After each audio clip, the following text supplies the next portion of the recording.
é um evento promovido pela Comissão de Participação Feminina do Tribunal Regional Eleitoral do Ceará, que tem o objetivo de fomentar as candidaturas femininas legítimas, reais, para que nós tenhamos uma eleição mais participativa, mais democrática, em que todos tenham direitos iguais, não só nas obrigações, mas nos direitos, e saibam quais são os seus direitos, assegurados pela nossa legislação. Então, antes de iniciarmos a roda de conversa propriamente dita, eu quero dar aqui alguns lembretes, apresentar as nossas palestrantes, as nossas mulheres que vão conduzir essa roda de conversa, e também dizer do formato.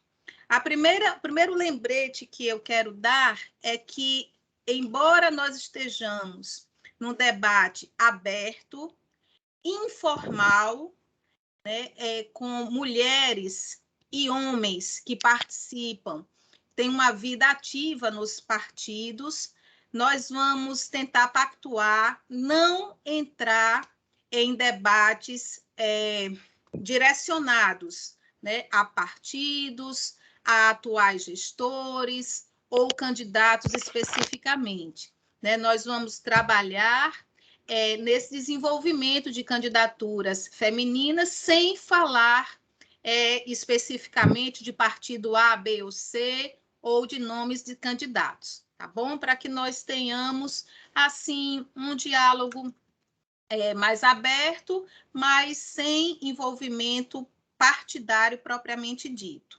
Nós temos 3 blocos nessa conversa. O primeiro será conduzido por mim, que vai trazer uma feição mais da legislação, como a legislação hoje trata as candidaturas femininas. Depois será apresentado o segundo bloco, financiamento de campanha e propaganda eleitoral, que será apresentado pela juíza estadual Débora Guarines e a advogada eleitoralista Isabel Mota.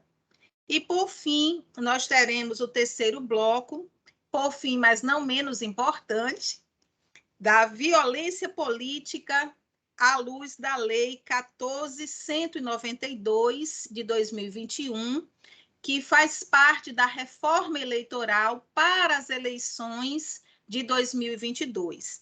Esse terceiro bloco será conduzido pela juíza estadual, juiz auxiliar da Corregedoria, Bruna Rodrigues, e também pela doutora Isabel Mota, nossa advogada eleitoralista, com um largo saber jurídico e experiência aí na seara eleitoral.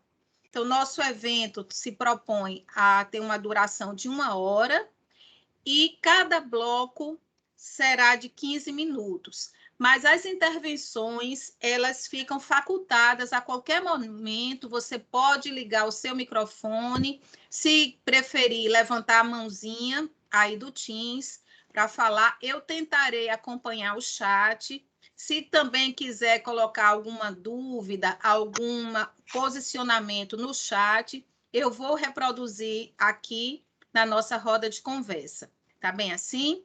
Então, a doutora Débora, a doutora Bruna, a doutora Isabel Mota querem fazer uma apresentação pessoal antes de iniciarmos os blocos, por favor. Então, vamos nessa ordem, doutora Bruna, doutora Débora e doutora Isabel, por gentileza. Doutora Bruna, por favor. Boa noite, estão me ouvindo bem?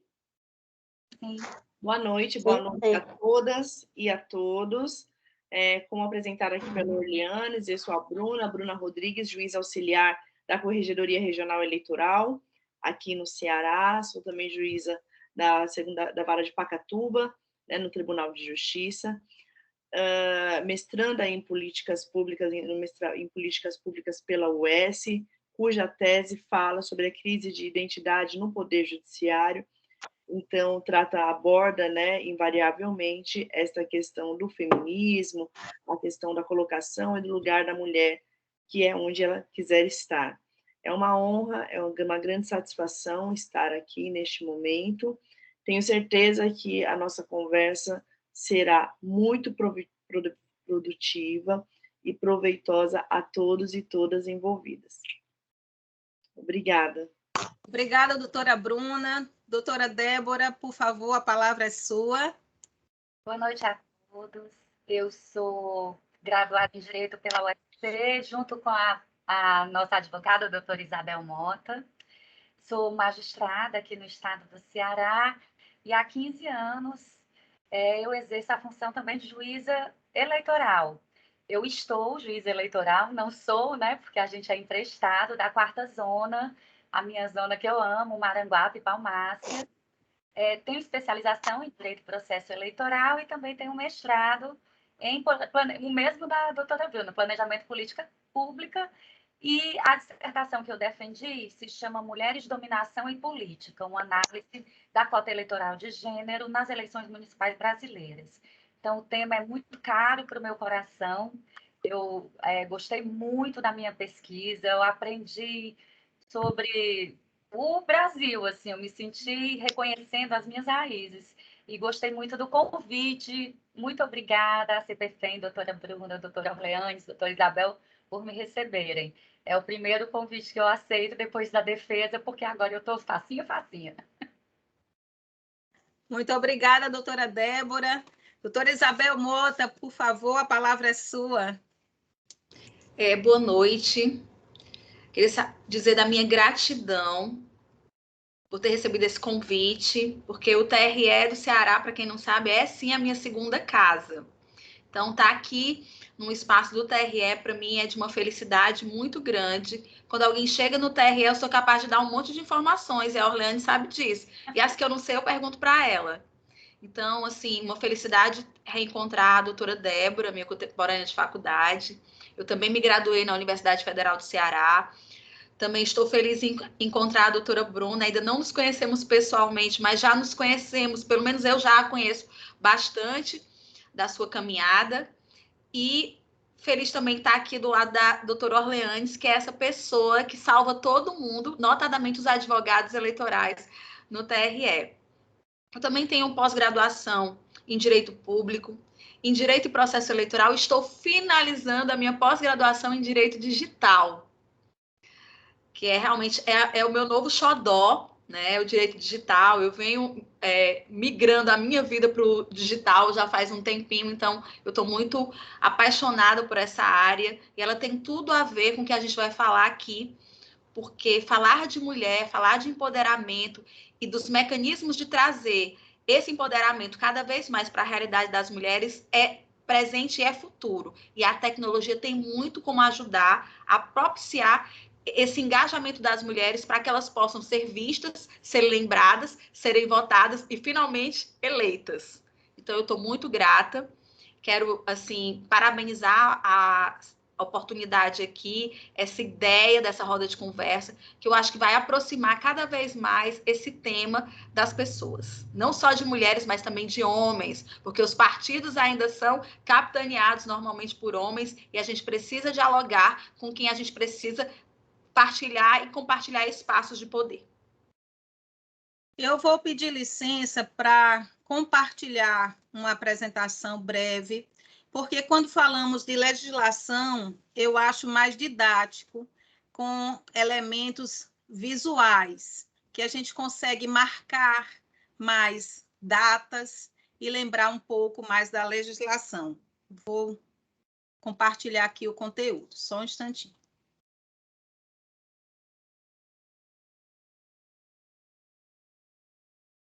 Já está aparecendo? Sim. Pronto, então vamos lá. Aqui, inicialmente, eu fiz uma linha do tempo com as datas mais importantes do calendário eleitoral para as eleições 2022. Vou só repisar aqui algo já conhecido, mas, como nós estamos numa eleição geral, serão disputados nas eleições de 2022 os cargos aí sim masculinos, porque o cargo não sofre flexão de gênero, né? Então, cargos de presidente, governador, senador. Nas eleições de 2022, vamos eleger um senador ou senadora, acompanhado de 2 suplentes, deputado estadual, o cargo de deputado federal e, no caso do Distrito Federal, naturalmente, deputado distrital. Então, são muitos cargos para que o eleitor, lá na urna, possa escolher. Isso tem uma repercussão também até no momento da propaganda eleitoral, que será aqui abordado pela doutora Débora e a doutora Isabel Mota, nesse bloco, que elas vão também falar. Então, vamos aqui, seguindo. Domicílio eleitoral. O domicílio eleitoral é um dos requisitos para o registro de candidaturas e ele deve estar fixado até o dia 2 de abril, que são 6 meses antes da eleição. Então, as mulheres e homens que desejam se candidatar para estes cargos devem ter o seu domicílio eleitoral na circunscrição. Quando a gente lê a legislação eleitoral, nós vemos essa expressão circunscrição eleitoral. E o que é que ela significa, então, numa eleição geral? Para os cargos de deputado estadual, deputado federal, senador e governador, a circunscrição é o Estado, a unidade da federação. E para o cargo de presidente, a circunscrição é o próprio país. Então, deve estar fixado o domicílio eleitoral e a filiação partidária até 2 de abril. Então, se aquela mulher, já que estamos falando especificamente de candidaturas femininas, deseja se candidatar para estes cargos, deve estar filiada ao partido político até 2 de abril. As convenções partidárias para escolha dos candidatos, candidatas e o número que vão concorrer nas eleições ocorrem, então, de 20 de julho a 5 de agosto. Agora, veja bem, é muito importante que o trabalho interno, dentro do partido, ele já se inicie agora, porque na prática, todas as mulheres e homens que estão aqui presentes, que têm minimamente uma vivência intrapartidária, sabe que as convenções partidárias que acontecem nesse período, de 20 de julho a 5 de agosto, chancelam os nomes que, na verdade, já agora estão sendo escolhidos pelos partidos. Dentro dos partidos, neste momento, estão sendo formados blocos, escolhas, listas para essas candidaturas. Então, é necessário que esse trabalho da candidatura feminina legítima e não aquela candidatura apenas para cumprir uma cota que está na legislação, ela já esteja sendo preparada agora.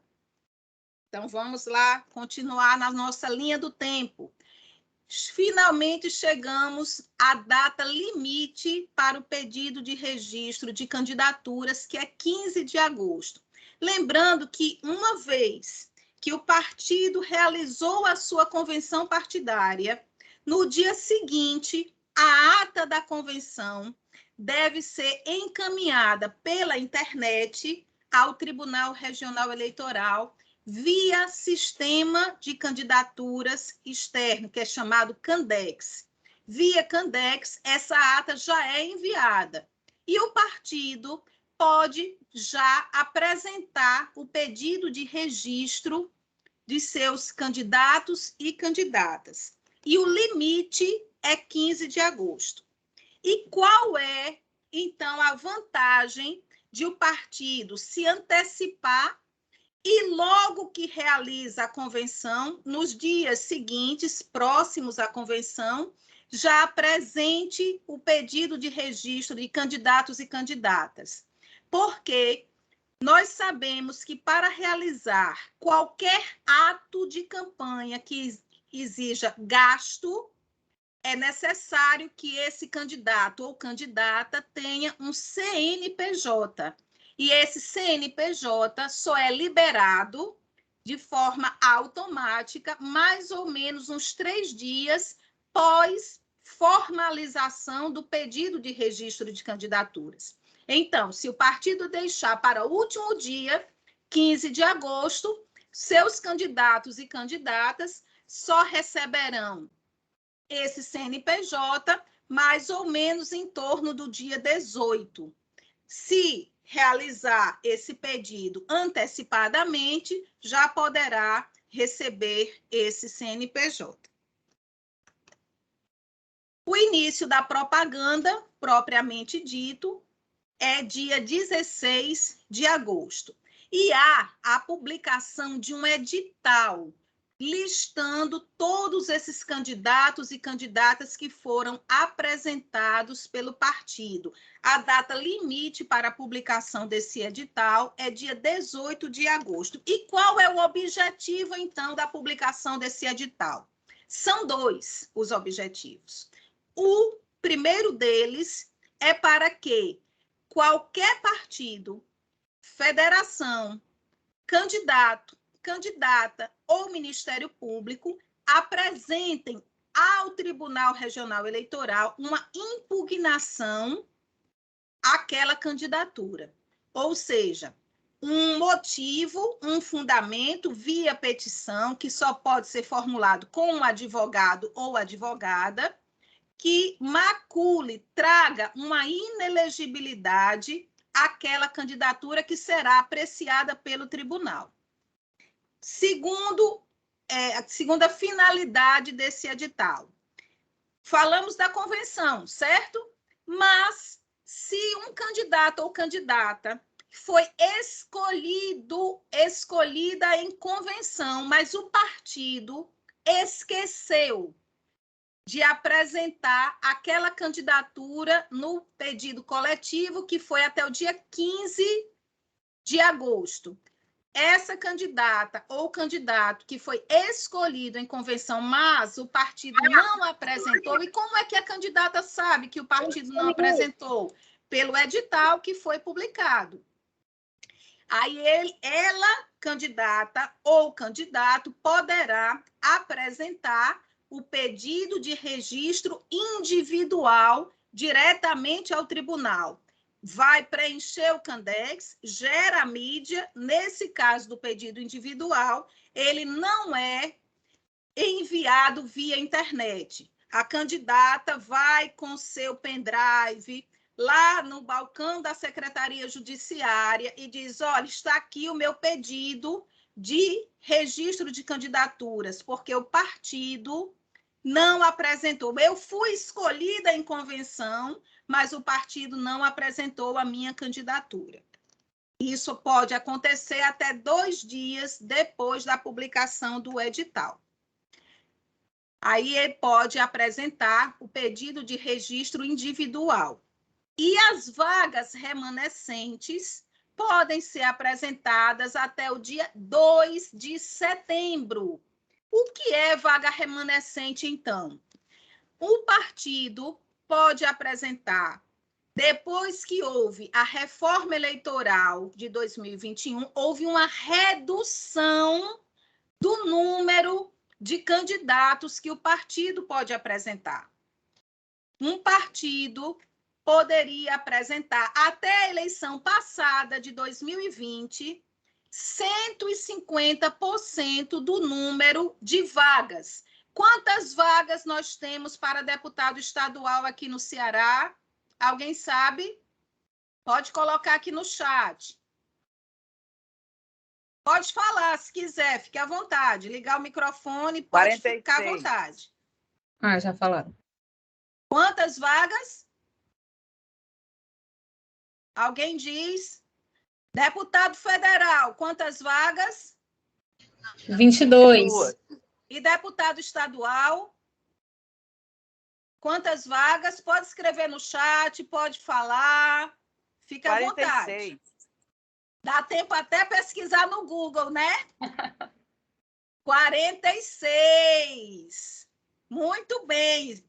Doutora Isabel, a senhora não vale responder, porque a nossa é eleitoralista.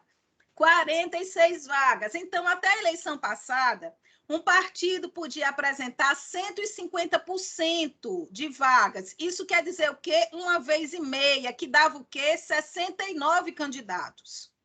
Aí reduziu, ó. Reduziu para quanto? 100%, se você for lá ler a resolução do TSE, diz 100% mais um. Se 100% é 46, mais um, 47 candidatos. Então, um partido ou federação, explico já já o que é federação, um partido ou federação podem apresentar agora não mais 69 candidatos, misturando candidato e candidata, não. Agora só pode apresentar, no máximo, 47. Aí, lá na convenção, eles não escolheram 47, só escolheram 40. Entre homens e mulheres, só escolheram 40. Se o partido ou federação, entre homens e mulheres, só escolheu, em convenção, 47, 40, até o dia 2 de setembro, vai poder apresentar as 7 restantes ou complementar com homens e mulheres, desde que dê 47, que é o máximo para deputado estadual, 47. Para deputado federal, 22, mais um, 23. E o tribunal vai julgar todos os pedidos de registro até o dia 12 de setembro. Então, no dia 12 de setembro, você já vai saber se a sua candidatura foi deferida ou não. E todos os candidatos e todas as candidatas devem apresentar a prestação de contas, a parcial, aquela primeira prestação de contas, até o dia 13 de setembro. Cuidado com isso, muito cuidado.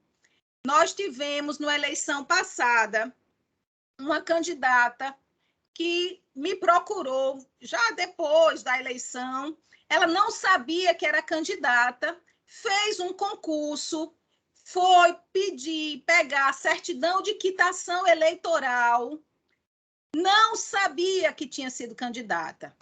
E nesse pegar a certidão de quitação eleitoral para apresentar, para tomar posse no concurso, foi que ela verificou que não tinha quitação eleitoral, porque nessa história de faz de conta da candidatura feminina, ela foi chamada para só compor. E disse, não tem nada demais, não. É só bote lá seu nome, não tem repercussão nenhuma. Fique tranquila. É só botar o nome. E nesse só botar o nome, ela perdeu o concurso. Por quê? Não apresentou as contas. Consequência, contas não prestadas foram julgadas como não prestadas. E daí, ela não obteve a quitação eleitoral. Outra situação, agora, aliás, hoje não, ontem eu recebi de um partido uma mensagem via WhatsApp. A senhora comprou a passagem, reservou hotel, tudo pronto para viajar. Vai pedir o passaporte. O que é exigido? Quitação eleitoral. E a moça não tem, porque as contas foram julgadas não prestadas. Então, muita atenção, candidatura é coisa séria.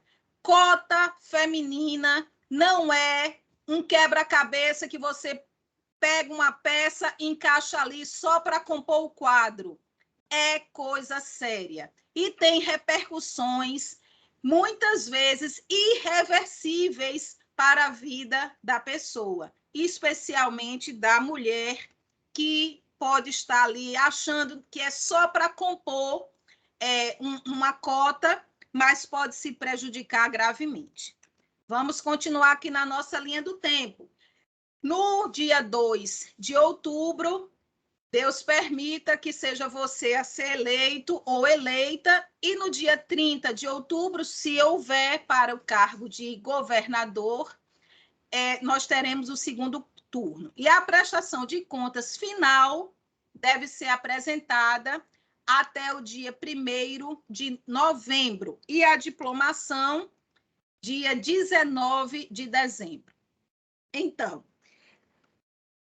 essa aqui é a linha do tempo, mas eu quero falar um pouquinho mais aqui da reforma eleitoral.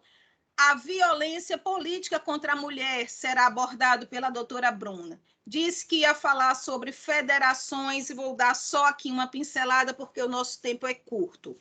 Apareceu com a reforma eleitoral de 2021 para as eleições 2022, uma figura nova no nosso sistema partidário, que é a federação. A federação, muitas pessoas dizem, é parecido com a coligação.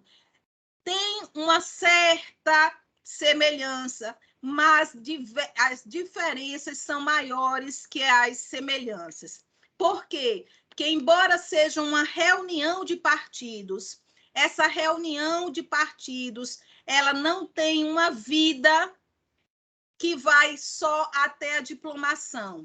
O que nós conhecíamos como coligação era uma reunião de partidos transitória que se desfazia após a diplomação. A federação tem uma vida de, no mínimo, 4 anos. Então, aqueles partidos, eles se unem, e o registro dessa federação deve ser feito no TSE até o dia 31 de maio. E aqueles partidos que estão federados em nível nacional no TSE só poderão concorrer, assim, federados em nível estadual, e na próxima eleição municipal também essa federação permanece. Mas estou à disposição de vocês lá no TRE para falarmos mais sobre federação, porque é um tema que pode suscitar algumas dúvidas. Mas a federação também tem que cumprir a mesma cota, com a observação de que, se eu tenho um partido, uma federação composta por 3 partidos, a cota deve ser observada por todos os 3. Cada um dos 3 tem que observar a cota dos 30% de mulheres, e a federação globalmente também. Então, lembrando, se eu tenho uma federação de 5 partidos, os 5 partidos individualmente têm que atender 30% da cota feminina. E a federação como um todo, a federação que é uma unidade, ela funciona perante a Justiça Eleitoral como se fosse um partido único, também tem que atender essa cota. Mas quero dar uma pulada aqui só para mostrar para vocês esse quadrinho aqui. Lembram que eu disse que nós temos aqui no estado, para deputado estadual, 47 candidaturas que cada partido ou federação poderá apresentar? Desses 47, cada partido ou federação tem que apresentar, no mínimo, 15 candidaturas femininas. É aí, mulher, que você se encaixa. E para os homens, no máximo, 32 candidaturas masculinas. É aqui que eu encerro, porque se eu for falar sobre registro de candidaturas, eu falo... Na Bahia, eu falei 4 horas sem parar, pessoal, em pé. Então, eu estou sentada com um copo d'água do meu lado, pode ter certeza que eu falaria às 4 horas ou mais. Então, quero convidar agora para o segundo bloco a juíza Débora Guarines e a doutora Isabel Mota, com o tema financiamento de campanha e propaganda eleitoral nas eleições 2022. Podem colocar as dúvidas no chat, pode ligar seu microfone para tirar dúvidas, que eu sei que esse tema é palpitante. Quando se fala de propaganda eleitoral e financiamento de campanha, eu já deixo uma pergunta para a doutora Débora e a doutora Isabel. Eu sou... Só um minuto que deu aqui um engasgo. Falou de dinheiro, aí a pessoa já se engasga. Eu sou candidata nas eleições 2022. Eu ouvi falar que tem a cota feminina de 30% e tem também 30% de dinheiro para candidaturas femininas. Eu tenho direito a receber esse dinheiro? Fica aí já a minha pergunta para a doutora Débora e para a doutora Isabel Mota. É com vocês. Doutora Orleans, só uma pergunta. Esse material que a senhora está colocando, ele vai ser disponibilizado para a gente? Quando e como? Sim. Nós vamos mandar via e-mail, tá bom? Eu vou até mandar um mais completo, porque eu enxuguei esse, que eu só tinha 15 minutos. Aí eu vou mandar um mais completinho com mais informação, tá bom assim?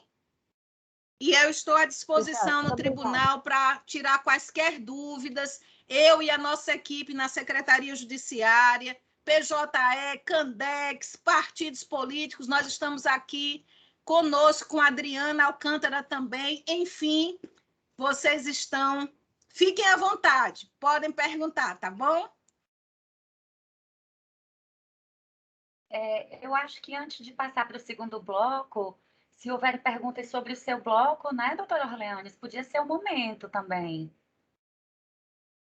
Se os participantes tiverem perguntas agora para a senhora. Vamos deixar outras falas mais interessantes, dinheiro, propaganda. Quem tiver dúvida, pode me procurar lá no tribunal, que eu estou à disposição, tá certo? Vamos aí falar de propaganda e de dinheiro para propaganda, que é uma coisa importante. Doutora Orleanes, eu tive uma dúvida em relação aí à sua fala. Sim, quanto ao pedido em relação às vagas remanescentes, essas pessoas, esses candidatos, eles precisam ser cadastrados lá no Candex? Eles precisam também estar na ata ou não? Como é o procedimento? Não, olha só, as vagas remanescentes, eu entendi sua pergunta, não está na ata.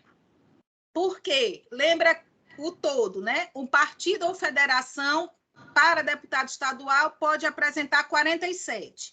Aí vamos aqui para o nosso exemplo. Aí o partido A fez a sua convenção no dia 23 de julho. Nessa convenção, o partido A só escolheu 30. Entre homens e mulheres, escolheu 30. Aí, até o dia 2 de setembro, vai poder apresentar 17 candidaturas. Agora, observando que esse partido ou federação, no todo, as 47 vagas, juntando os 30 que apresentou no início, mais os 17 da vaga remanescente, tem que atender aqueles 30%, né? 30% de candidaturas femininas, no mínimo, e no máximo 70% de candidaturas masculinas. Se o partido escolheu em convenção 40, quantos candidatos ele vai poder apresentar até o dia 2 de setembro como vaga remanescente?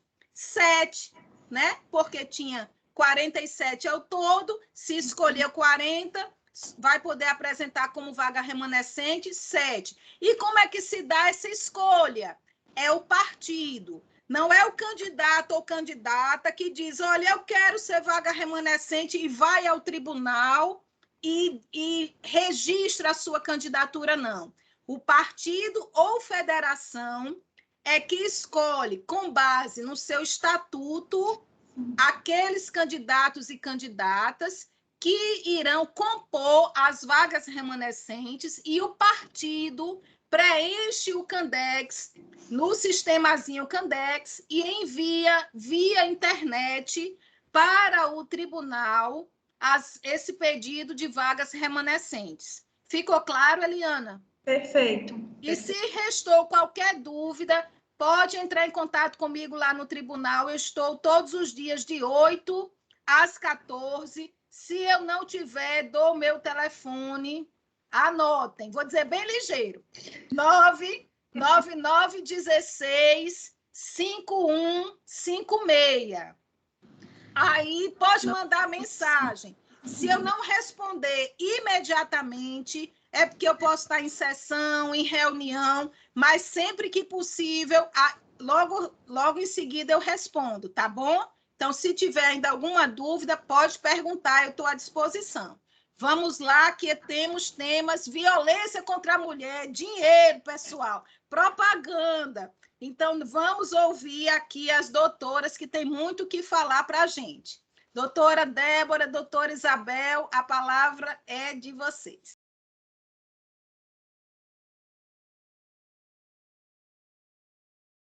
Doutora Débora, pode começar, que a gente faz por ordem alfabética. Tá certo, doutora Isabel. Gente, inicialmente eu quero explicar que eu não preparei um PowerPoint para a nossa roda de conversa. Pretendo fazer aqui com vocês uma conversa já com um rigor científico menos apurado e também fazer disso uma conversa mesmo. Por favor, me interrompam, fiquem à vontade, tirem dúvida. Antes da gente entrar direto, né, na propaganda e no financiamento da campanha, eu queria primeiro explicar para vocês, assim, explicar não, mas um termo melhor, compartilhar com vocês as pesquisas mais recentes que falam sobre as campanhas para mulheres e de mulheres, né? Como é que as mulheres entram na vida política? O que é que acontece? O que é esse móvel que traz mulheres para a política? Me parece importante falar sobre isso, porque como a doutora Orleanes pontuou várias vezes, existe essa obrigação de compor a cota, existe essa preocupação. A gente sabe que realmente com as mudanças na política de cota brasileira, é impossível haver candidatura masculina sem feminina. Porque o partido colocar mulheres na lista de candidatos agora é praticamente uma condição de elegibilidade de todo o grupo, de toda a lista. Há autores, lógico, que questionam isso, há pessoas que falam que a lei mudou com a autonomia partidária. Eu vejo isso com muito bons olhos, porque o mundo está cheio de homens e mulheres. Então, assim, por que não termos homens e mulheres nas listas e nos partidos? E as mulheres que tanto lutaram por um lugar na política, elas conseguiram muita coisa, mas a gente tem que reconhecer que a gente precisa dos homens nessa luta. A gente precisa dos homens nos apoiando e engajados em candidaturas reais. O risco de uma candidatura fictícia, de uma candidatura só proforme, não vale a pena ser corrido por ninguém, nem por candidatos homens, nem por candidatas mulheres. A gente sabe que o precedente que foi firmado pelo TSE diz que se houver a prova da falsidade da candidatura feminina, a lista inteira vai ser cassada. Então, olha só, nós precisamos entender que as mulheres que se prestam a concorrer estão realmente sabendo o que é uma candidatura, o que elas precisam fazer, elas têm que estar assessoradas. Eu participei de um evento recente em que um advogado eleitoralista falou que ele inaugurou com os candidatos que ele acompanha o que ele chama de compliance eleitoral. Doutora Isabel, já ouviu falar desse termo? Eu achei fascinante.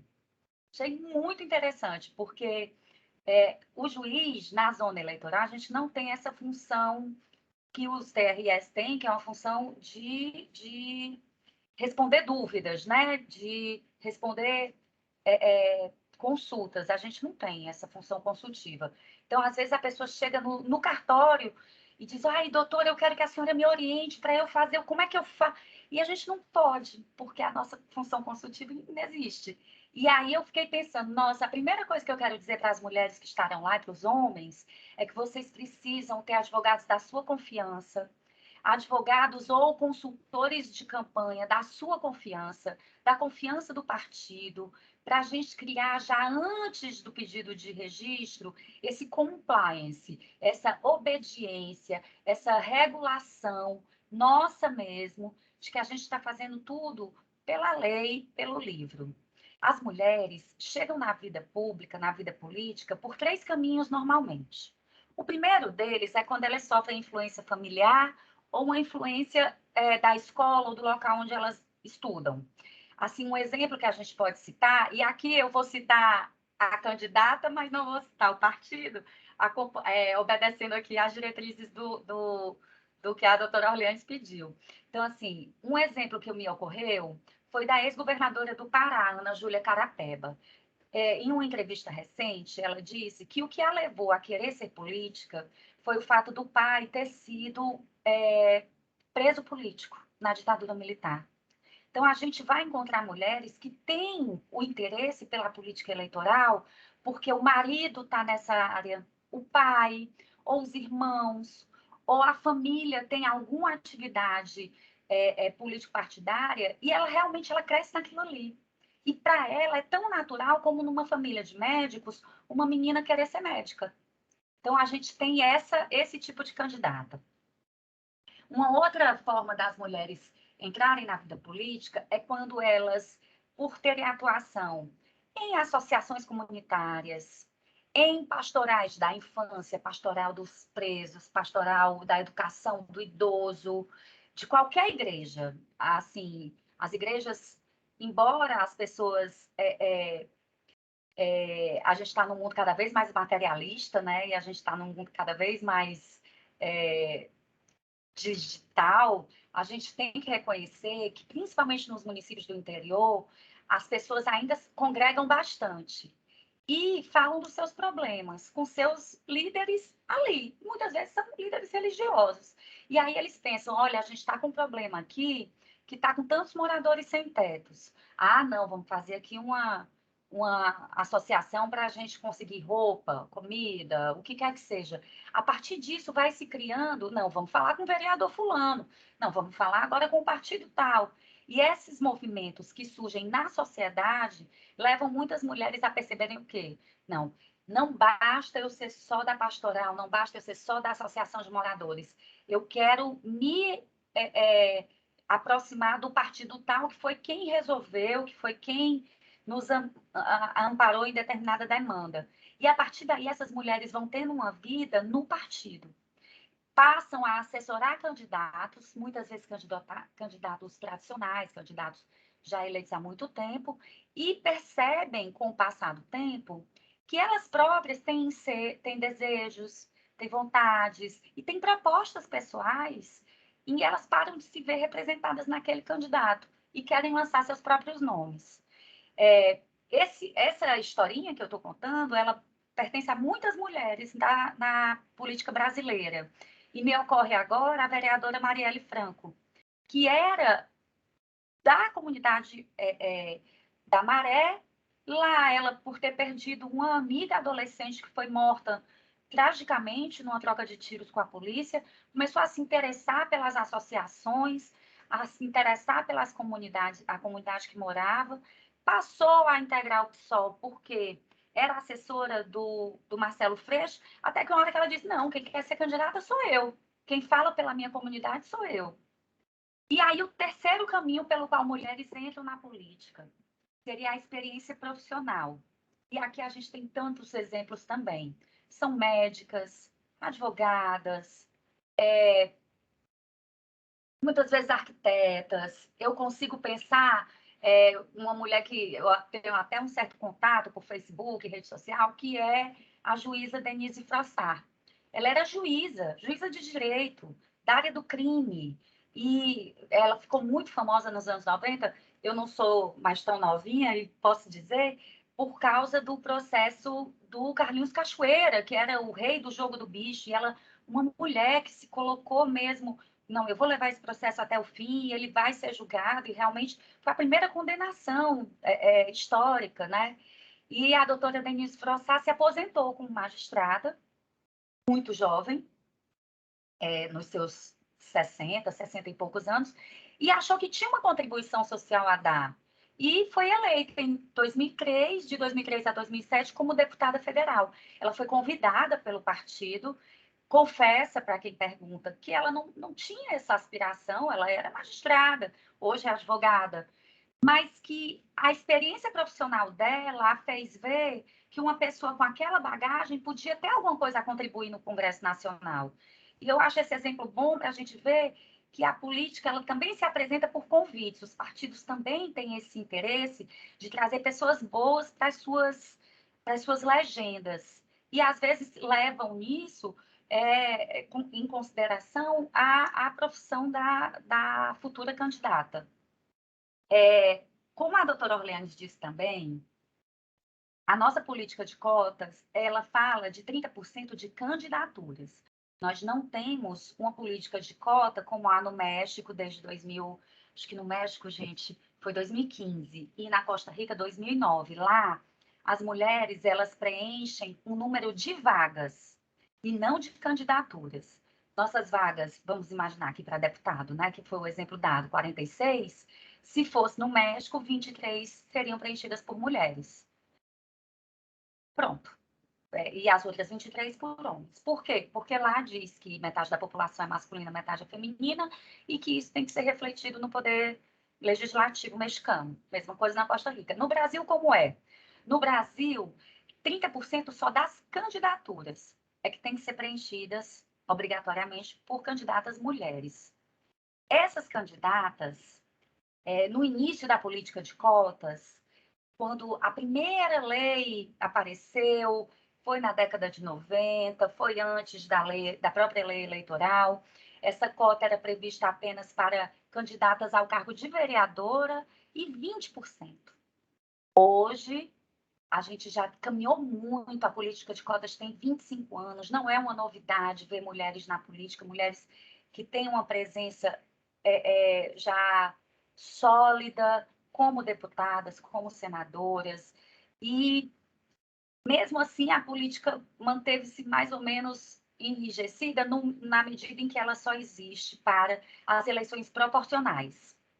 Então, a gente vai ter cota para deputado estadual e deputado federal. Senador não, presidente não, governador não, porque são cargos do executivo. No legislativo, o que é que a gente precisa entender? Quando a política surgiu, vamos registrar essas candidatas aqui, mas a lei não falava nada, nem a justiça tampouco, sobre como financiar essas campanhas. Então, havia uma obrigação de registro de candidaturas e muitas candidatas eram, vamos dizer assim, abandonadas pelas legendas, pelas antigas coligações, no fazer campanha, porque mesmo a garantia do financiamento era assegurada a essas candidaturas. Hoje, com a evolução da política pública de cotas, isso também mudou. O que é que a gente tem hoje? Todo mundo sabe que os partidos políticos têm duas fontes, né? Que eles recebem: o fundo de campanha, o fundo partidário, que é aquele fundo que anualmente é dividido entre todos os partidos políticos, e o fundo eleitoral, que é o fundo especial, o nome dele é bem bonito, Fundo Especial de Financiamento de Campanha. A gente nunca lembra, a gente só chama fundo eleitoral. Atualmente, a gente tem existe esse número, né, mágico, 30% desses valores vai ser destinado às campanhas femininas. Primeiro que não é assim, porque o partido ele pode apresentar 50% de candidaturas femininas, ele pode ter o sexo minoritário, o gênero minoritário nas masculinas. Então, assim, a gente vai falar em candidaturas majoritárias e minoritárias. E o financiamento, ele não está vinculado a esse número mágico de 30%.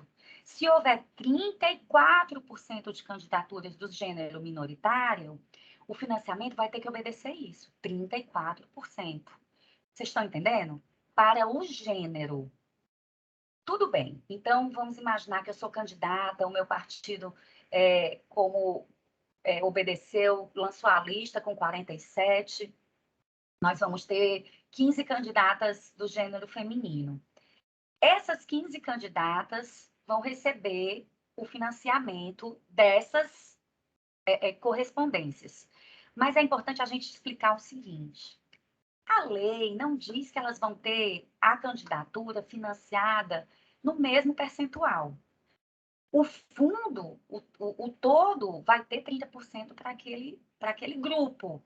Agora, vamos imaginar, eu estou no partido político, todas as pesquisas dão como certa a minha eleição, porque eu tenho muita penetração no estado do Ceará, já sou uma deputada tradicional, trouxe recursos para o estado, trouxe obras, sou uma deputada que os cearenses confiam.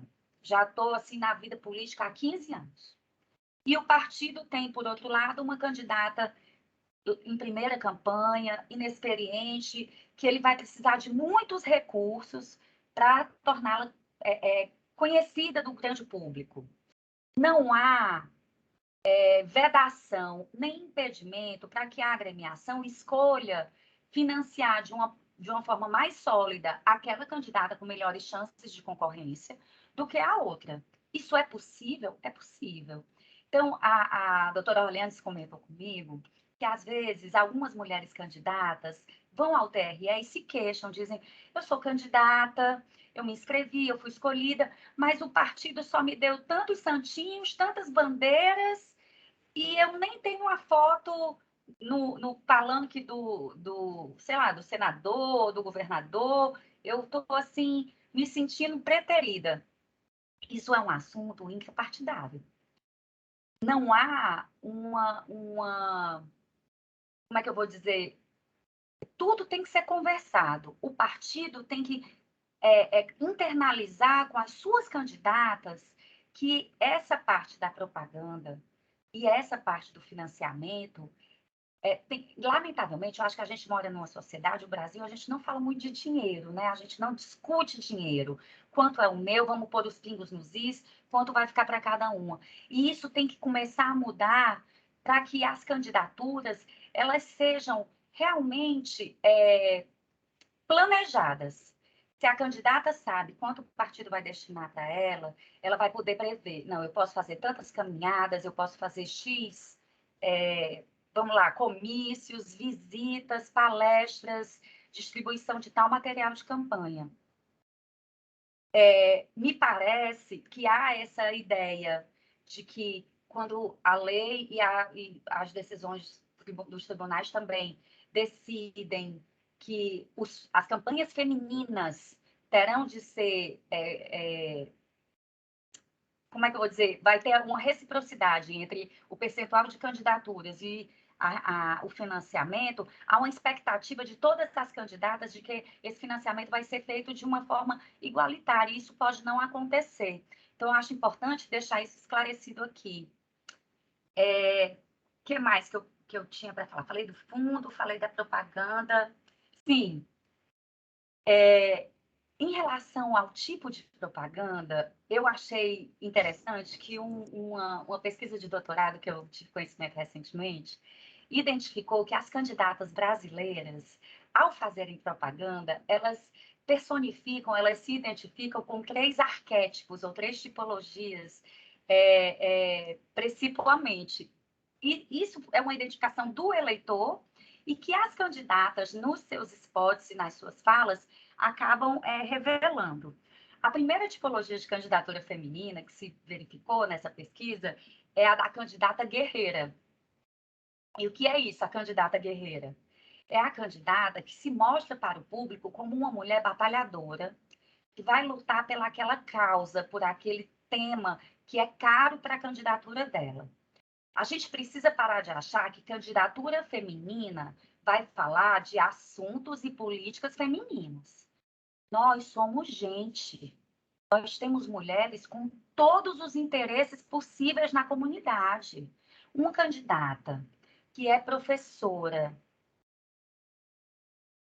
que é, eu li aqui eu vou tentar falar sem olhar o chat, depois eu vou dar uma olhadinha, gente, que é professora, que entra na política porque ela tem uma proposta para a educação, porque ela quer que aquele determinado município, em toda a escola, tenha um atendimento no contraturno para o aluno autista ou para o aluno com deficiência de aprendizado, ou ela tem um desejo de que as escolas do município onde ela trabalha implantem políticas de esporte no contraturno para as crianças não ficarem em casa sem ter o que fazer. Essa mulher, ela não entrou na política porque ela é mulher. Qualquer candidatura que comece a propaganda ou a abordagem do eleitor dizendo votem em mim porque eu sou mulher, é uma candidatura que não vai para frente.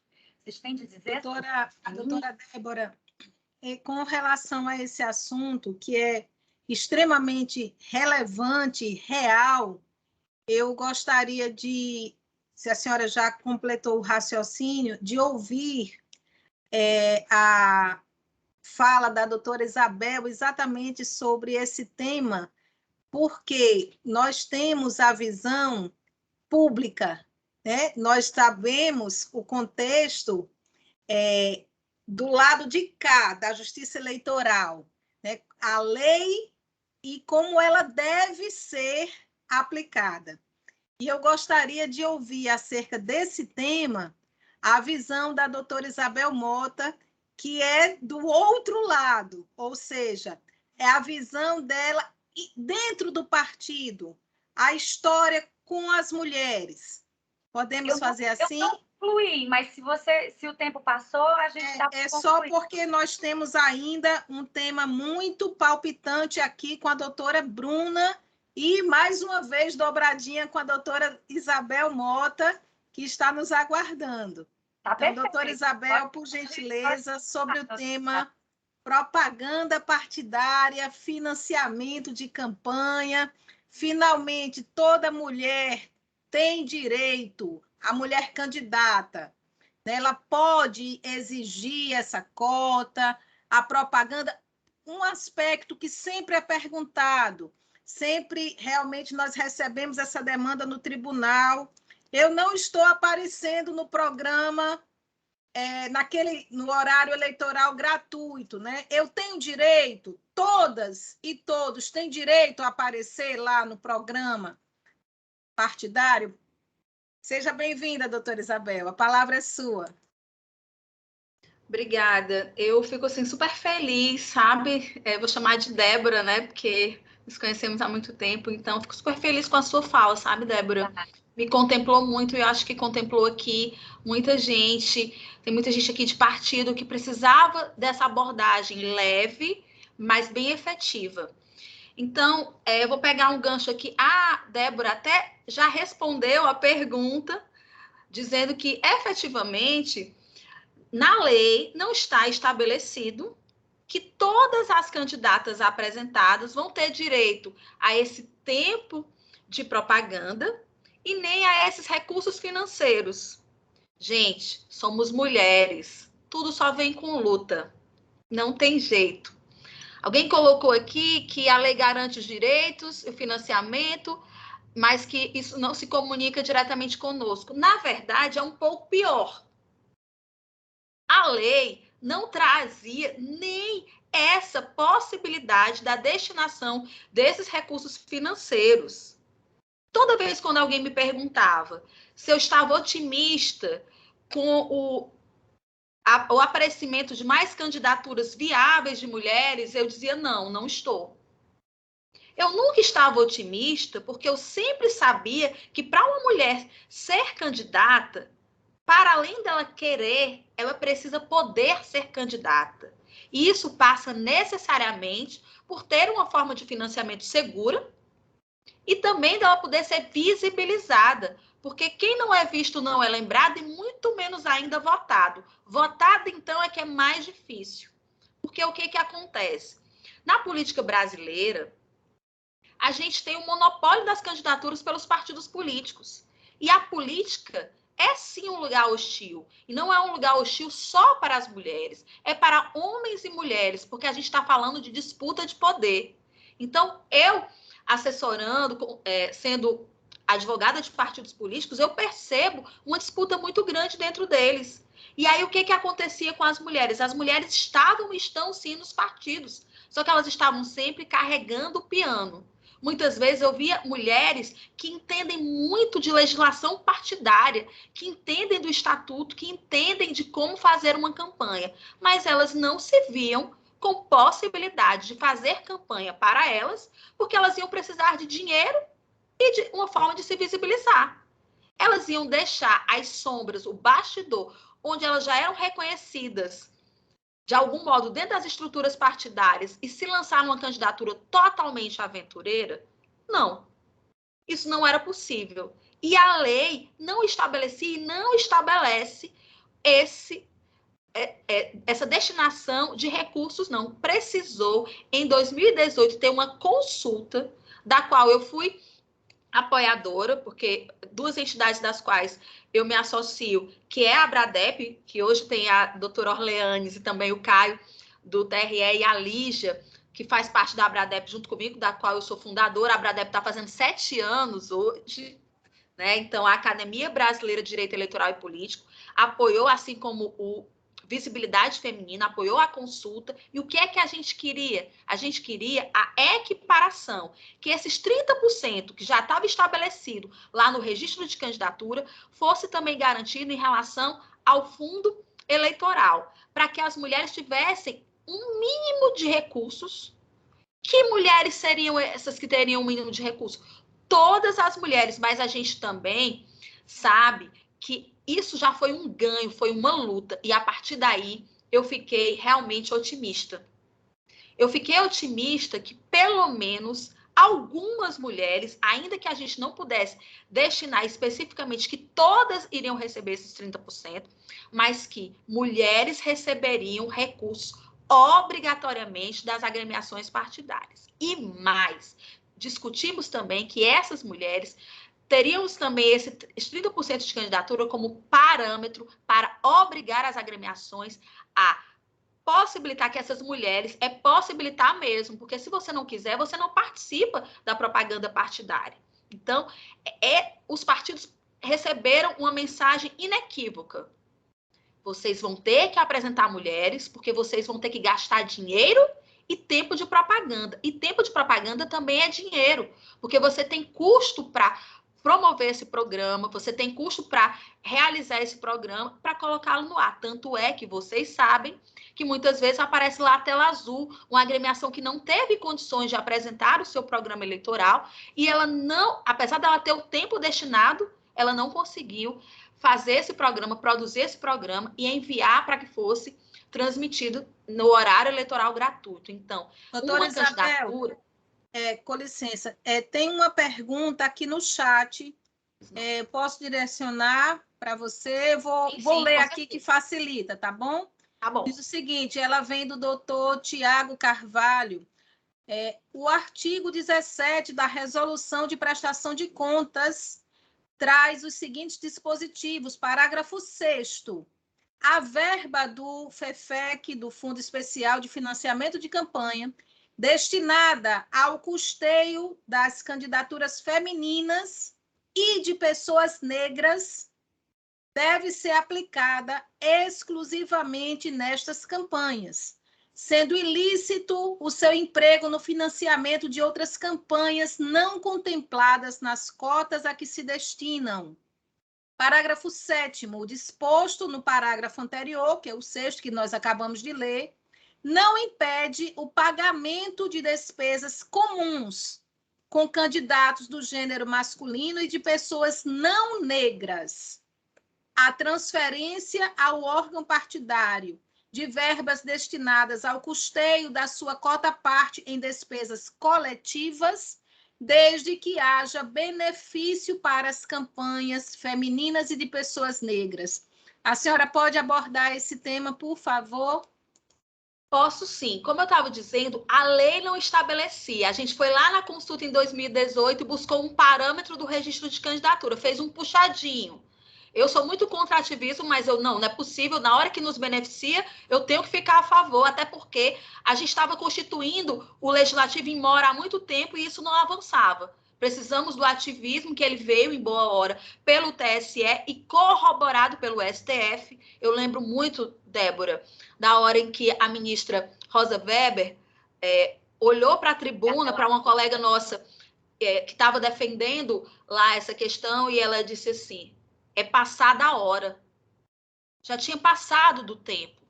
Então, precisamos avançar, e se o avanço não vem legislativo, vem nas resoluções. Então, as consultas no TSE e no STF estabeleceram esse novo paradigma e foram depois sendo colocadas nas resoluções do TSE. E é só por isso que a gente tem esse dispositivo que foi tratado aqui pelo colega, pelo Tiago.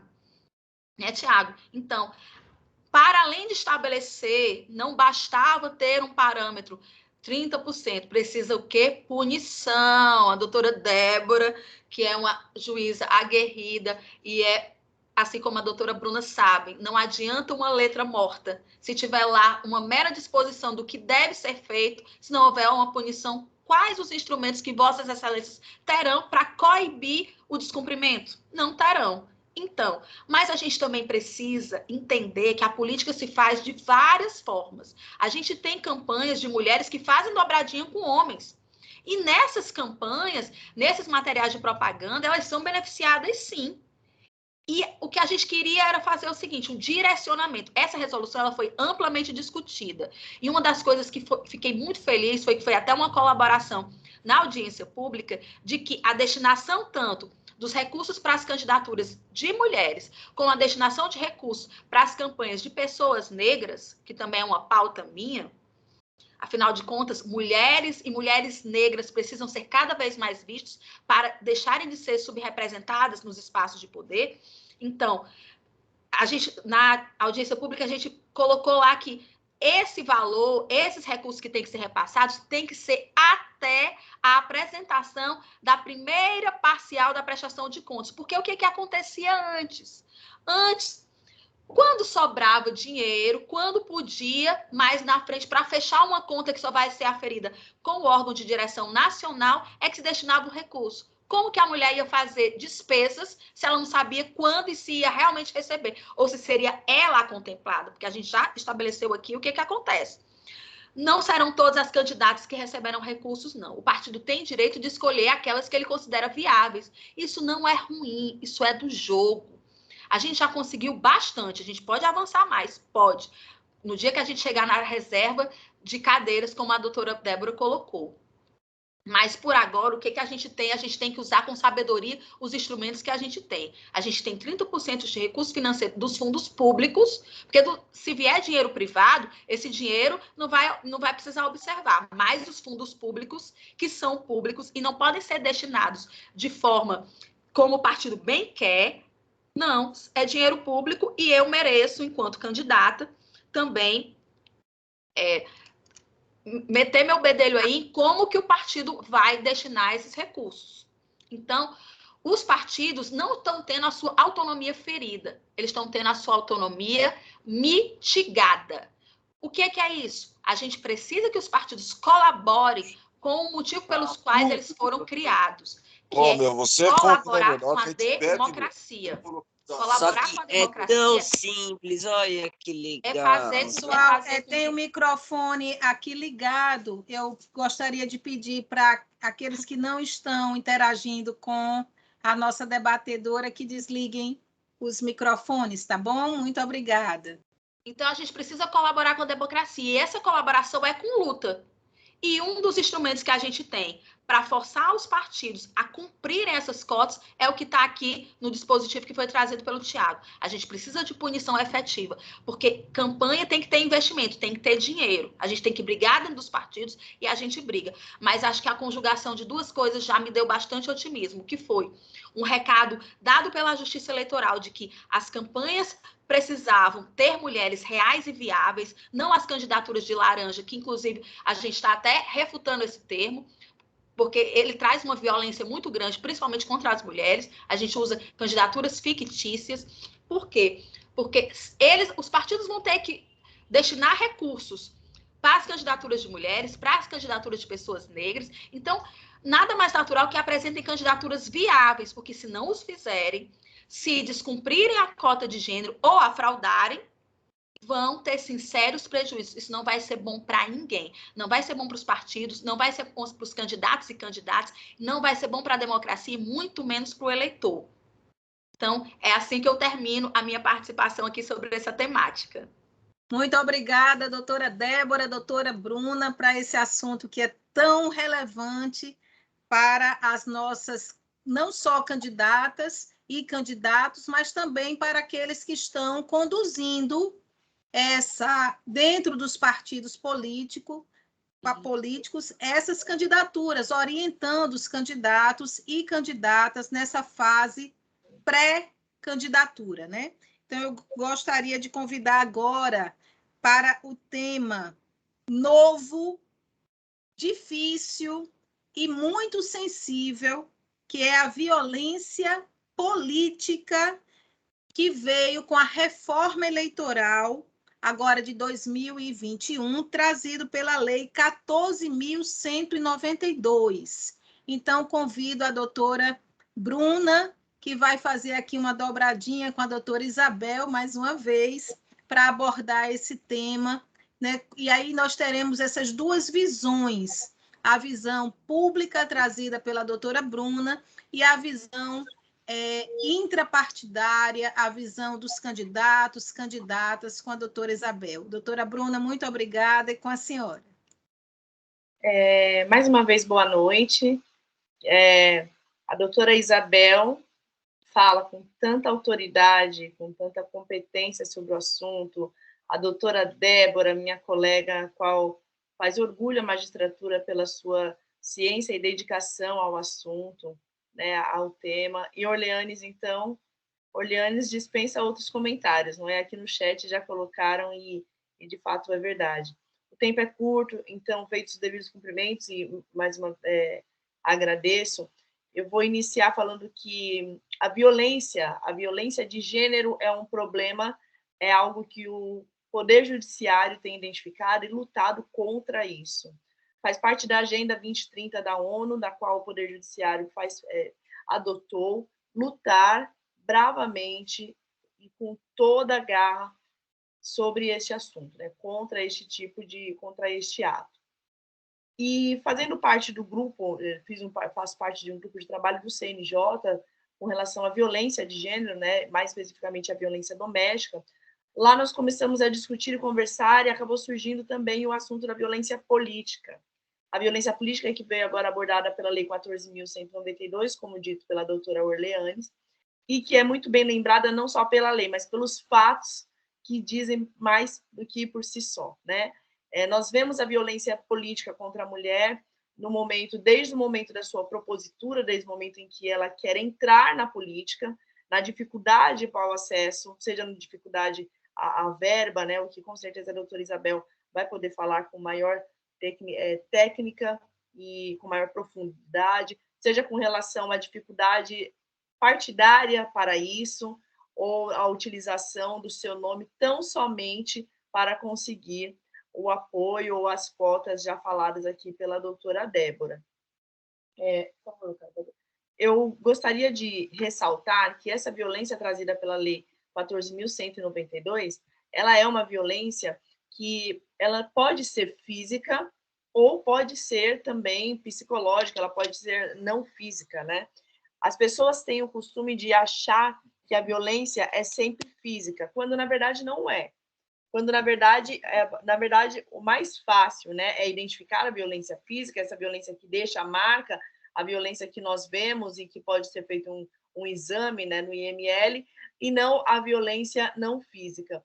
Essa violência não física, que é abordada pela Lei 14.192, ela pode ser simbólica, ela pode ser moral, ela pode ser econômica ou até mesmo psicológica. E como que se dá, por exemplo, uma violência simbólica? O uso de linguagem inadequada, o uso de linguagem excludente da capacidade da mulher em estar ali, em exercer o mandato, em ser ativista, em lutar por direitos humanos, enfim. Essa lei, ela trata, veja bem, não é apenas com relação ao exercício do mandato, é tudo aquilo que é envolvido com a própria democracia, a democracia como um todo. E os atos de democracia, naturalmente, estão vinculados aos direitos políticos, sim o direito de votar e de ser votada, mas vai muito além. É o direito de ser respeitada na comunidade como uma líder comunitária, ou, enfim, de ter algum envolvimento político-partidário e ser respeitada lá dentro do seu partido com relação a isso. Me chama a atenção falar sobre este assunto quando nós analisamos a própria ausência das mulheres, né, o baixo número a subrepresentatividade das mulheres com relação ao exercício do mandato, a subrepresentatividade delas com relação a outras esferas de poder, e o que isso pode trazer por consequência, né? A mudança e a luta contra a violência de gênero, qual é a consequência disso para a nossa democracia? Eu penso que a consequência ela é sensacional, né? Não tem outra palavra, porque quando nós conseguirmos excluir esta violência, quando nós conseguirmos fazer com que as mulheres possam, de fato, exercerem os mandatos eletivos respectivos, que elas possam, de fato, serem ouvidas e que elas possam ali falar, não só porque a mulher que é eleita não precisa ter uma pauta voltada para a mulher sempre. Ela pode ser eleita, ela é mulher e ela tem outras pautas. Essa ideia, esse estereótipo de que mulher vai sempre ser feminista ou que a mulher vai sempre falar sobre um assunto voltado à mulher, ele deve ser afastado, ele precisa ser afastado, e muitas vezes a violência ela vem acompanhada disso, dessas frases, dessa discriminação, desse preconceito já com relação à qualidade do exercício do mandato da mulher. O tempo é curto, né, doutora Orleanes? Eu vejo aqui pelo avançar da hora, eu teria muito mais que falar, mas eu vou respeitar aqui, até acho que todos, né, pelos todos que estão aqui, eu vou passar a palavra à doutora Isabel Mota para complementar a minha fala.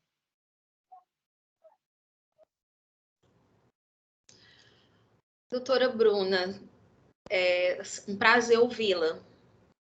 Essa violência que a gente fala é uma violência que a gente sente toda hora. E às vezes fica tão difícil falar dela, porque as pessoas que, quando a gente fala, fica parecendo repetitivo. Mas eu acho que enquanto ela não acabar, a gente não vai poder calar. Então a gente vai continuar falando de violência de gênero enquanto essa violência persistir.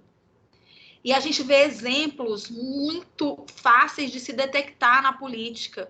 Uma mulher que não tem o seu direito de fala garantido, uma mulher que é maltratada pela forma de se vestir. A forma de se vestir é tão julgada que outro dia eu estava num grupo e a gente estava discutindo sobre isso, sobre a roupa que a gente quer usar.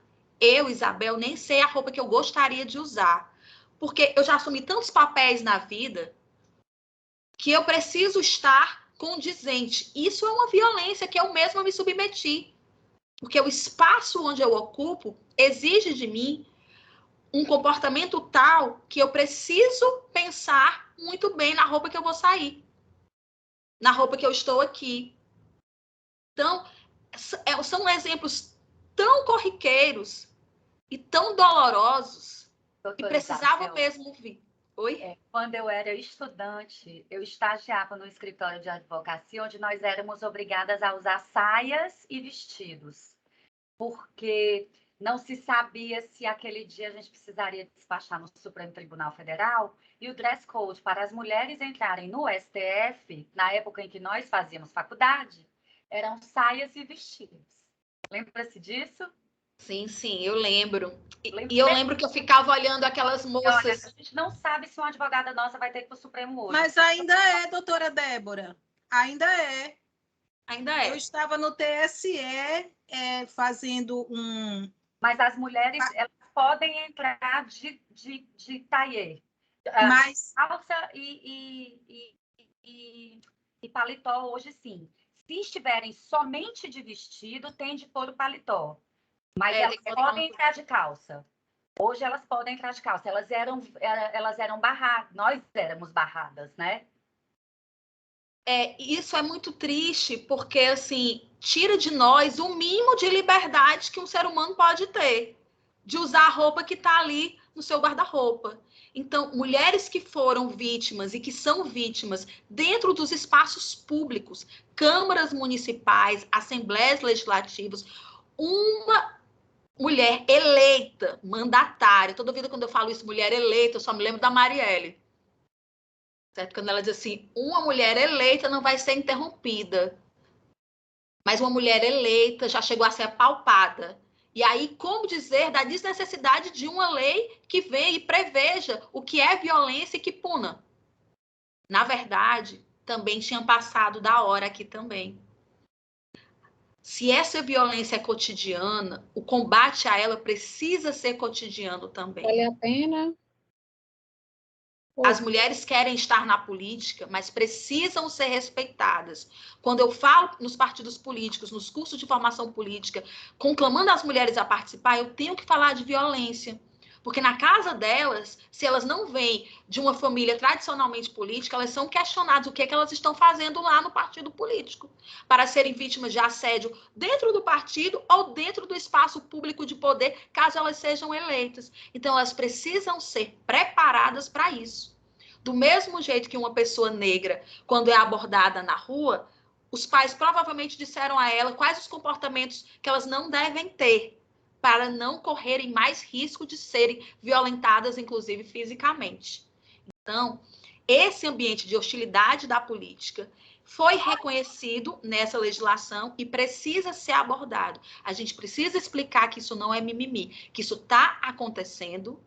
Quando um presidente de Câmara, como aconteceu recentemente, disse, se a senhora souber que eu sou contra a cota, e caçou a palavra de uma vereadora eleita, tão eleita quanto ele, que merece o mesmo respeito e a mesma atenção, se não dele, porque ele é incapaz de entender isso, dos demais e das demais, porque lá não tinha só ele. Então, esse tipo de comportamento é inaceitável. E a gente precisa, em todas essas plataformas, em todos esses cursos, em todas essas rodas de conversa, deixar isso muito bem pontuado. Porque eu tenho um programa de mentoria de candidatas, que é um programa incipiente, que eu falo muito com as mulheres sobre vários assuntos para poder contribuir com a postulação delas. E um dos primeiros assuntos que a gente fala é sobre violência. E detalhe, nos meus programas de mentoria não tem só mulheres candidatas de uma primeira experiência, não. Tem mulheres eleitas. Tem gente que eu digo assim, o que é que vocês ainda querem aqui?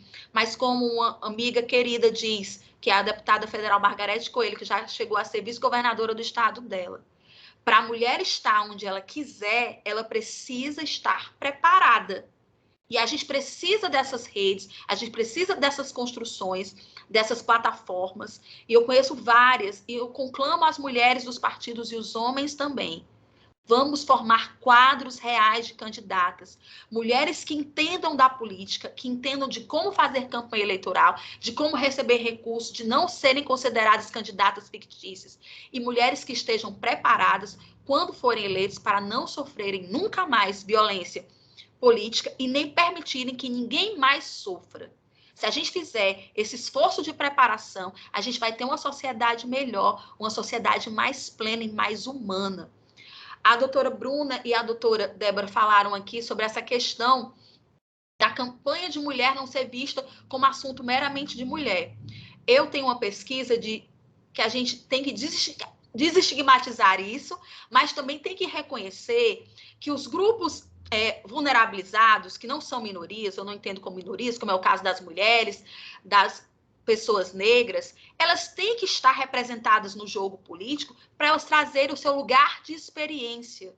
Porque ninguém pode falar mais de mim, certo? Além do que eu, mas pode ser empático. Mas quando eu estou lá, eu tenho o lugar da experiência. Eu sei o que uma mulher passa, eu sei o que uma pessoa negra passa. Se eu for da comunidade LGBTQIA+, eu sei o que uma pessoa dessa passa. E eu posso estar lá e contribuir com a minha experiência onde as decisões políticas estão sendo tomadas. Ei, doutora, mas sabe o que eu falo com relação a isso? Eu acho que foi também que a doutora Débora disse, a situação isso que a doutora falou é a verdade, porque é claro que uma mulher negra, a interseccionalidade de tudo que envolve em ser uma mulher negra, estar com mandato eletivo, influencia que naturalmente aquilo que ela viveu, que as vivências dela sejam implementadas nos projetos, enfim, em tudo que ela coloca a mão. Mas o que me causa assim, estranheza, o que eu acho que tem que ser desvinculado, é a ideia de que ela só pode falar daquilo. É a ideia de que a mulher precisa falar sobre assuntos de mulher, para a mulher. Porque a mulher, ela pode, e ela faz isso muito bem, ela é eleita, geralmente existe uma pauta de pessoas, como foi dito aqui pela doutora Débora, ela pode ser líder comunitária, pode vir alguém e seguir, né, e acabar tendo uma empatia com a sua história de vida, uma mulher negra, por exemplo, mas não pode ser só isso, porque nós precisamos de mais. Nós precisamos dessa mudança, nós precisamos das mulheres que façam a diferença, que tenham, como, por exemplo, a doutora Isabel, se quiser, né, chegar lá também e entrar, para não falar tão somente com relação a isso, é para cuidar da pessoa que tem necessidades especiais, é para cuidar, mesmo não tendo um filho autista, de quem precisa de algum tratamento para o autismo. E a competência da mulher, ela expande. E o que a violência política tenta fazer, é limitar exatamente. É no sentido de querer dizer, não, ela não pode. Ela, mais uma mulher. Ela vai falar sobre aborto, ela vai falar sobre os direitos trabalhistas da mulher. Que mais que ela vai falar? Sabe essas piadinhas as pautas associadas às mulheres. Exatamente. Eu entendi.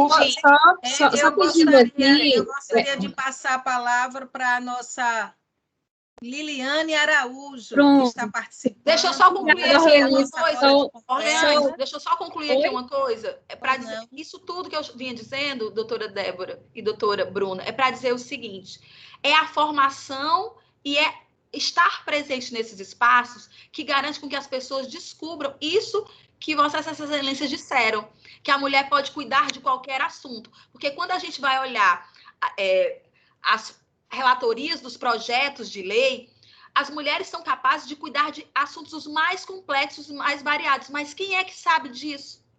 Não. É uma luta danada conseguir na presidência dessas casas legislativas essas relatorias, mas elas conseguem com jeitinho, presidente, chegou a minha vez, né? Quero falar sobre tributação. Presidente, chegou a minha vez. Normalmente ela está falando com o presidente, né?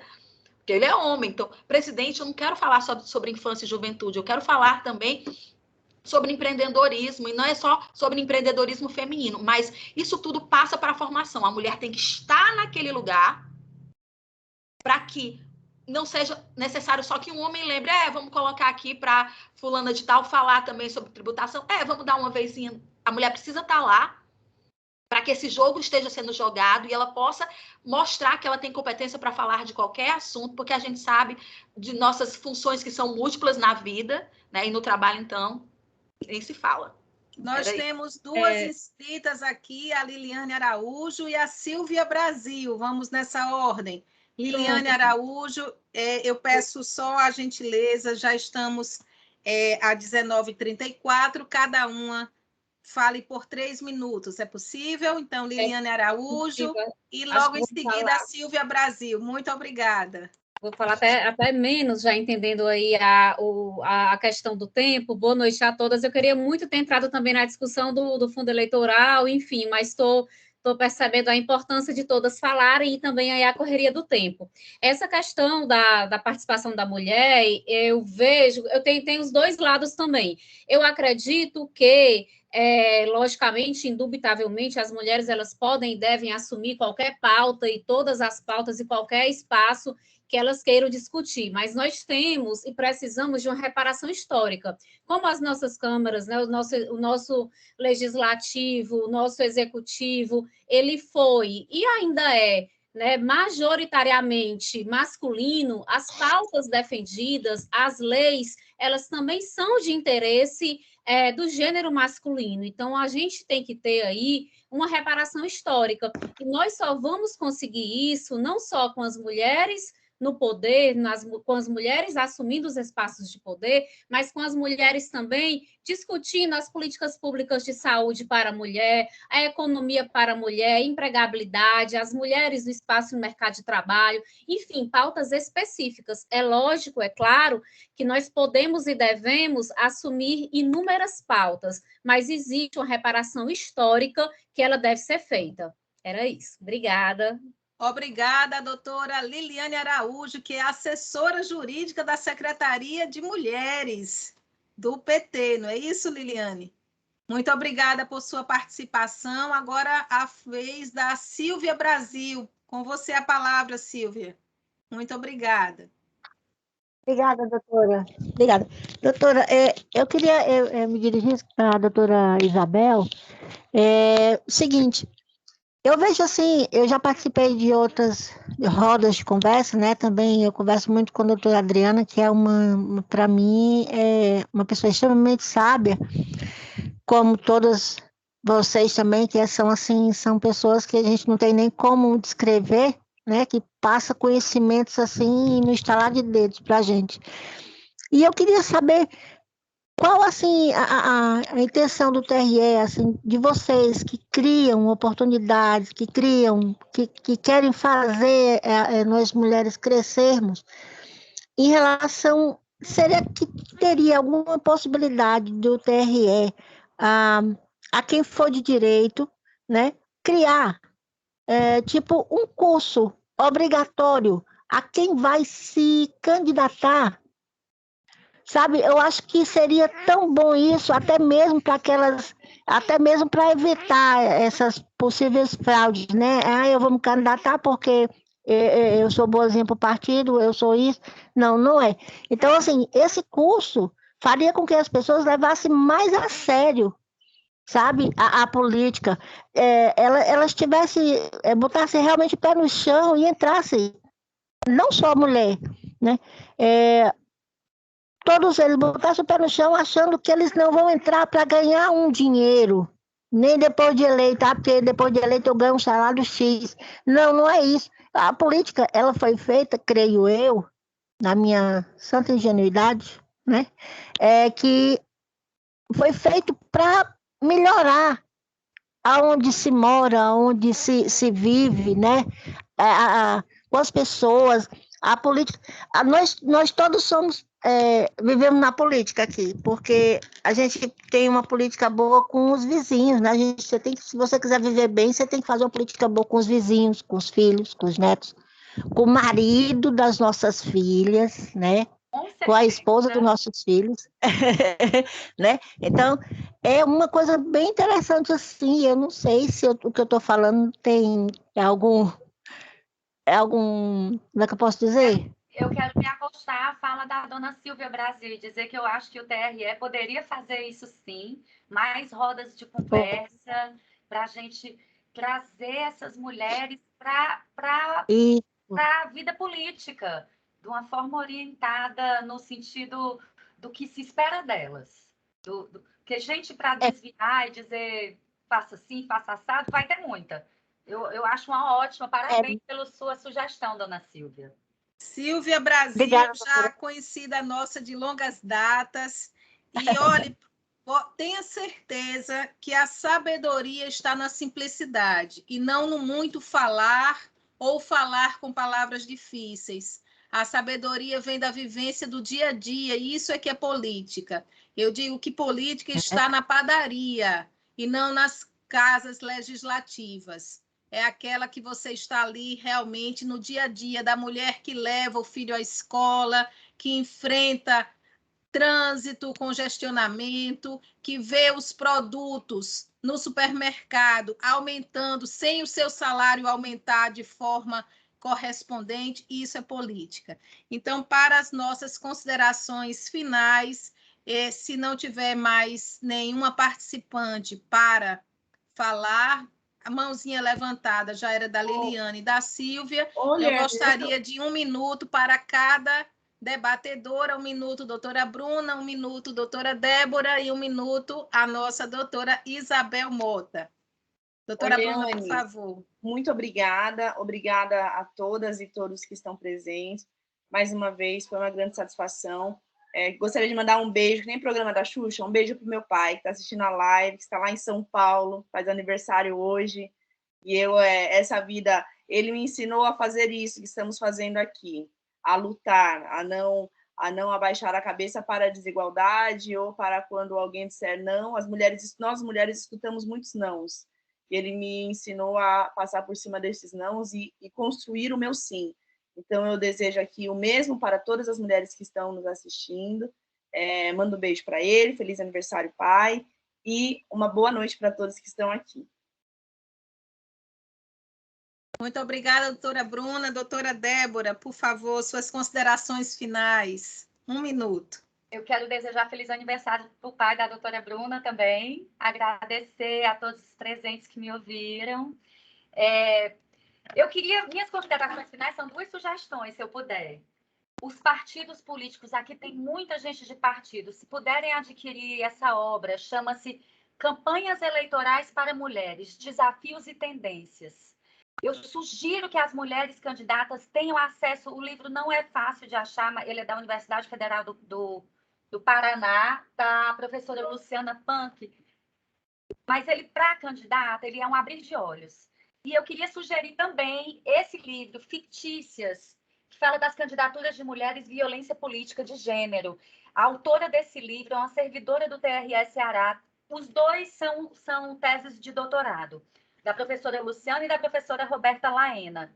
Gente, eles são necessários, porque nos fazem questionar esse estado de coisas que não é natural, não é o que nós queremos, não é o que nossa política merece. Nossa política merece mulheres que querem concorrer, que têm uma proposta e que podem somar. Essa política tradicional feita, não, eu vou concorrer porque o meu filho que é o candidato, mas preciso de uma mulher na chapa dele, eu sou a mãezinha dele, vou aqui, mas não vou nem fazer campanha, isso já passou, isso acabou, isso é inadmissível. Nós estamos em outro momento histórico da nossa luta por esse espaço da arena política. Então, fica aqui essas 2 dicas. Eu espero que os partidos adquiram e promovam leituras e rodas de leituras com as suas candidatas. Muito obrigada, doutora Débora, pela indicação dos livros. Eu não conhecia a Campanhas Eleitorais Femininas, mas o livro Fictícias. Isso. O livro Fictícias é de uma grande amiga, também servidora da Justiça Eleitoral, Roberta Laena, com expertise tremenda em candidaturas femininas. Doutora Isabel Mota, por favor, suas considerações finais. 1 minuto, a palavra é sua. Boa noite para todas, para todos. Um prazer enorme estar aqui. Feliz aniversário para o pai da doutora Bruna também. Um abraço para ele daqui do Ceará.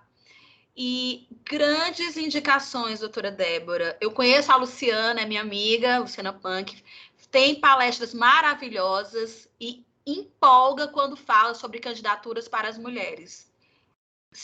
Fica aqui a indicação, inclusive, para o TRS, se fizer algum evento, chamá-la, porque ela é muito disponível. E a Roberta Laena... Dicas, né, doutora Isabel? No final, ela diz, olha, eu tenho 7 dicas para as mulheres. E aí você vai lá e ela fecha. Ela é fantástica. É muito empolgante a palestra dela, a obra dela. É, assim... Se você quer ser candidata, você tem que aprender a ser candidata. E uma boa indicação é essa obra. A obra da Roberta, que é servidora do TRE, que também é minha amiga, fez pós comigo de Direito Eleitoral, também é um achado para você entender como é que o processo político de candidatura e de usurpação do seu direito de ser candidata acontece. É uma obra muito importante também. Também tem O Teto de Vidro, da Margarete Coelho. Então, se informem. Entendam como fazer campanha e como ser uma candidata, porque isso vai garantir que você tenha mais chance, que você consiga dialogar melhor dentro do seu partido e conseguir ser aquela candidata que vai receber os recursos e conseguir ser aquela candidata que vai conseguir aparecer também. A vida é uma disputa, inclusive entre nós, mulheres, ela ocorre, mas se a gente conseguir estabelecer um clima de colaboração, vai ser muito melhor. E eu rendo minhas homenagens aqui à Liliane, porque eu realmente concordo muito com você, que ter uma mulher para legislar com a visão que uma mulher tem pelo que ela passa, significa também que ela não vai falar só de assunto de mulher, mas de assunto de todos por uma perspectiva de mulheres e garantir essa reparação. Muito obrigada. Eu estou muito feliz com essa oportunidade, com essas trocas, com essas partilhas. Me coloco à disposição também do tribunal, dos partidos políticos, das candidatas.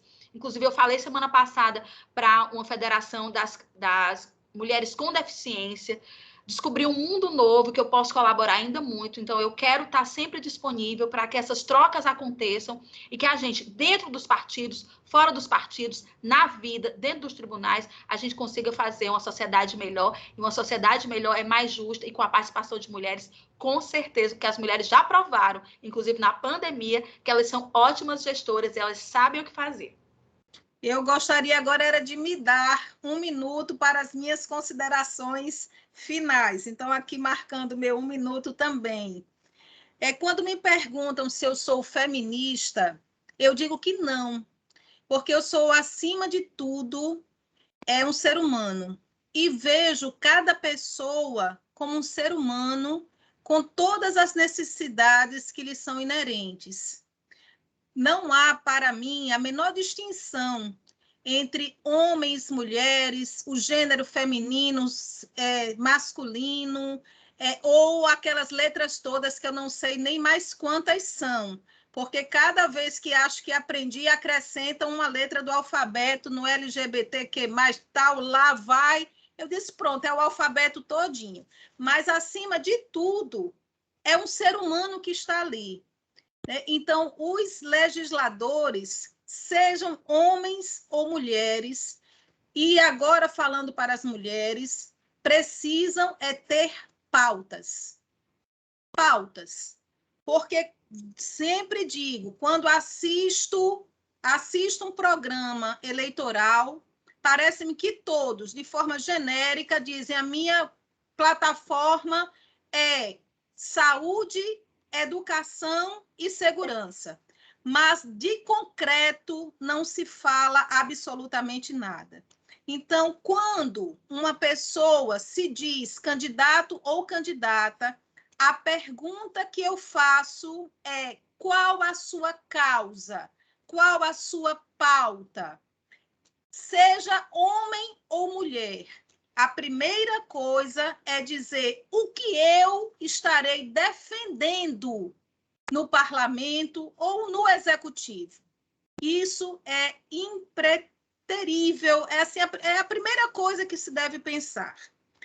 E outra coisa, eu tenho uma dificuldade muito grande de acatar certos programas. E aí, como estamos aqui numa roda de conversa, eu vou dar um desabafo mesmo. Eu peço licença para dizer assim, um desabafo.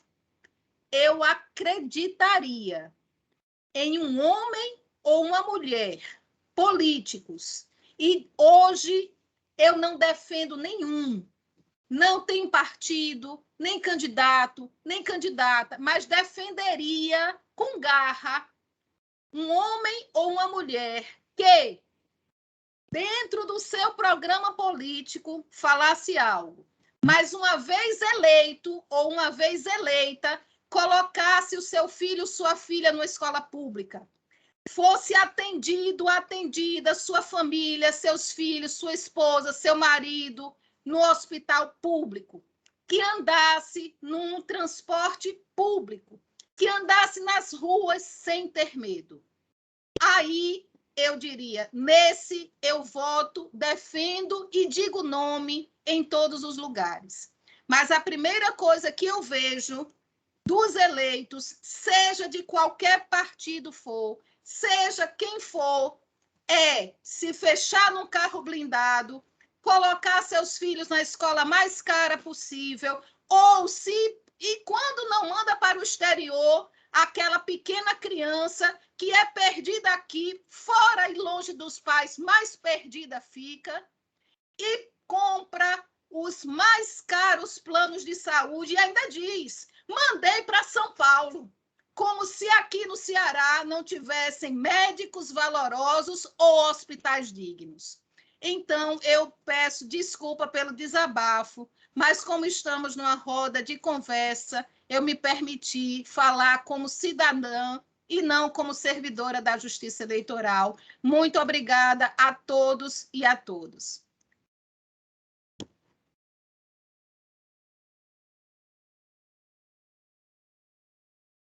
Boa noite, pessoal. Que Deus, em sua infinita misericórdia, nos abençoe e nos guarde.